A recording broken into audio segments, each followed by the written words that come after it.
Which party has been the most dominant in presidential elections since 1960? That's what we're going to find out today. I've already done separate videos for how many times each state voted for the Democrats and the Republicans also since 1960. Today we're going to kind of combine those into one number to find out the net advantage. But the reason we're going back to 1960 is that was the first election where all 50 states voted at once. DC did not get their electoral votes until 1964. So we've got 17 possible elections here. Because it's an uneven number, there can't be any ties, and one party or the other is going to have an advantage with one exception.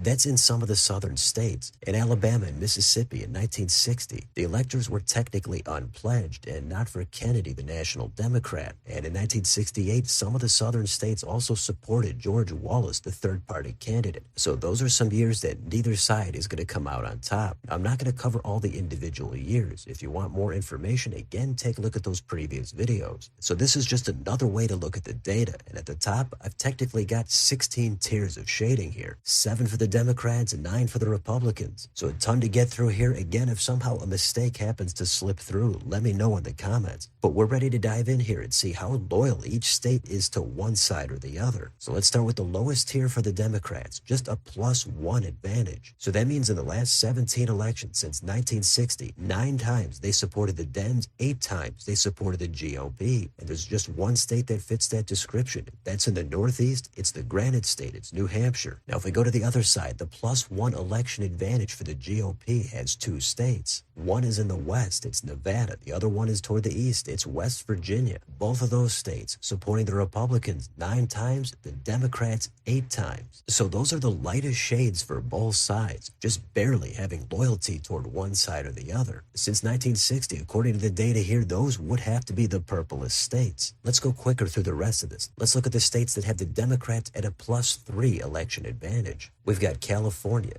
New Mexico, Wisconsin, Michigan, and Vermont. Then let's do the Republicans that have a +3 advantage. We've got 2 more states. First is Colorado, then it's Iowa. Now the Democrats at a +5 advantage. We've got Illinois, Maine, New Jersey, Oregon, and Pennsylvania. Then the GOP +5. We've got 2 more states. It's Ohio and Virginia. Then the GOP +6. 2 more states, Arkansas and Georgia. How about the Democrats +7? A few more states. We've got Connecticut, Delaware, and Washington. Then it's the Republicans at +7. 2 more states. First, it's Florida. Then it's Missouri. Let's go up to GOP +8. 1 state here. It's Louisiana. Next, it's the GOP +9. 4 states this time. Let's go through them. It's Kentucky, Tennessee, North Carolina, and Texas. Then the Democrats +11. Couple of pretty blue states here. First, it's Maryland and New York. Then it's the Democrats +13. We've got Hawaii,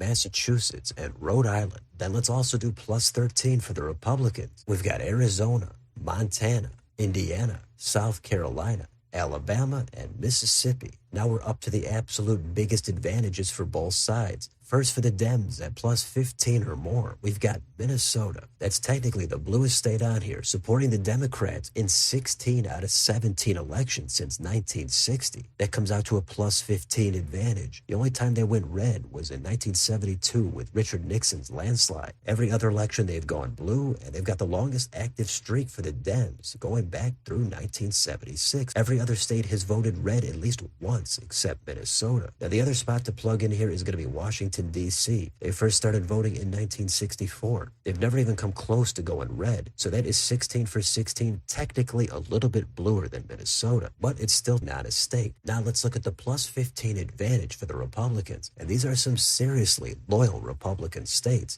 It's Alaska, Idaho, Utah, Wyoming, North and South Dakota, Nebraska, Kansas, and Oklahoma. All those states have not voted blue since 1964. That was the Lyndon Johnson landslide. And that was the only time they've done it since 1960. And that completes the map. So if you're looking for some political brand loyalty, take a look at the darkest colors here. It's all the states that have at least a +13 advantage. But they're also not too surprising if you've seen my previous videos or if you know much about recent presidential history. The more interesting thing are the lighter shades here. West Virginia is an extremely red state, but it's barely shaded in that direction. That was because it used to routinely vote for Democrats up until 2000. New Hampshire and Colorado are kind of the opposite. Much more recently blue, and most of their Republican wins come a couple decades ago or more. Nevada also has a slight GOP advantage that seems to fit in with its current swing state status, but it's been doing that since 1960. Even super blue states like California or Vermont, they're much less loyal to the Democrats if you go all the way back to 1960. Recently, that's all they voted for, but decades ago, it was a different story. But overall, on a glance, you've still got the West Coast and the Northeast. Those states are blue, they support the Dems. Much of the South and the Great Plains, that's red territory. The Rust Belt states also go toward the Dems. It's the same with New Mexico, but you've got Virginia. That used to be a Republican stronghold. That shade of red is getting lighter as time goes on. So some of these states are going to flip in the future, such as Colorado, and West Virginia is bound to get way redder. But some states also could be getting more purple. It's tough to know what's going to happen next. But this is the party loyalty for the Democrats and the Republicans for president in each state going back to 1960. So let me know in the comments, does this map help you visualize the dominance of each side? Which do you think are only going to get redder and bluer? Which do you think could get more purple? Let me know what you think down below on your way out. Don't forget to like, share, and subscribe. Join if you'd like to support the channel. Thanks for watching. I'll see you next time.